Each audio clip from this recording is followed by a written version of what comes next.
तुम्हें शर्म नहीं आई उस वक्त जब तुम लोग, इनमें से कई खवातीन ऐसी हैं जो यहाँ इसकी मेंबर भी हैं और आपकी पार्टी की कई बेगमात बाहर जाती है अपने बच्चे पैदा करने सिर्फ वहां की नेशनलिटी के लिए कि वहां की हमारे बच्चों की नेशनलिटी मिले। ये कंदकोट की कचरे के ढेर पर कंदकोट की मेरी माँ बहन अपने बच्चे को जन्म दे रही है क्योंकि एक सरकारी अस्पताल बंद था और उसका बच्चा ऑक्सीजन ना मिलने की वजह से मर गया। तो क्या तुम जो बच्चे पैदा कर रही हो, मैं जो बच्चा पैदा कर चुकी, जो दर्द हमने सहा, इसने वो दर्द सहा या नहीं? ये वो माँ नहीं है? जवाब दो, जवाब देना पड़ेगा तुमको। लिखो काउंटर करने वाली औरतों जो मेरी तकरीर के बाद मुझे काउंटर करोगी। ये वो औरत है कंदकोट की और इसका दामन तुम्हें दामन भी पकड़ेगा। खड़ी होकर अपने आकाओं के लिए तकरीरें करने वाली, खुदा के खौफ से डरो। एक दिन तुम लोगों को उस रब के पास जाकर तुम्हें, और सर ये लोग है मर्द, औरत का पर्दा दे दिया जाता है जब वो बच्चा जन्म देती है। ये मत देख रहे कि एक औरत कचरे के ढेर पर अपने बच्चे को जन्म दे रही है। ये तमाशा है सिंध की गरीब आवाम का।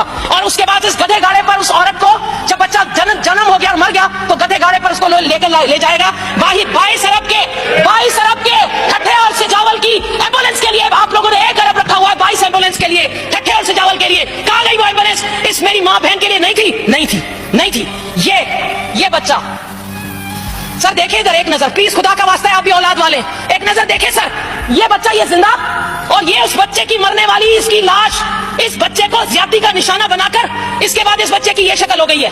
ओ मुझा रब्बा, ओ लाख को माँ के है सीन न देखा तो उन्हें जो बचड़ो ही मिले इनके ज्यादती पर वहां से कहती है दूसरे सूबों में भी तो ज्यादती होती है। आप आर्ग्यूमेंट दे रही है? अरे दूसरे सूबों में होती है तो उन पर भी लानत, लेकिन अगर सिंध में होगी तो मैं अपने चीफ मिनिस्टर से पूछ रही, किससे पूछूं? आइए सर, ये 8-10 बच्चे डूब गए थे। ये कहां डूबे थे? झिरक में। झिरक के यहाँ नुमाइंदे बैठे हैं। अल्लाह की अदालत में जरूर ये बच्चे आपका दामन पकड़ेंगे। ये बच्चे जिस गाड़ी में, ये गाड़ी मछलियों का गंद की गाड़ी है, मछलियों का गंद। अगर नुसरत अब्बासी खुदा न करे उसका बच्चा या आपका बच्चा इस तरह गंद की नालियों में उठाने वाली गाड़ियों में जाए तो खुदा की कसम हमारा कलेजा फट जाए। लेकिन नहीं, 12 सालों में सिंध की अवाम का ये जुल्म है कि आप कराची से सिंध सेक्रेटेरिएट में जितनी करप्शन होती है, मुझसे पूछो, नुसरत के पास कागजात पड़े, रशीद मेहमान एक साफी गया, उसको जो वहां पर 1 लाख मांगा के दो तो तुम्हारी फाइल आगे जाएगी, नहीं तो बेटा सख्त खाने में गई।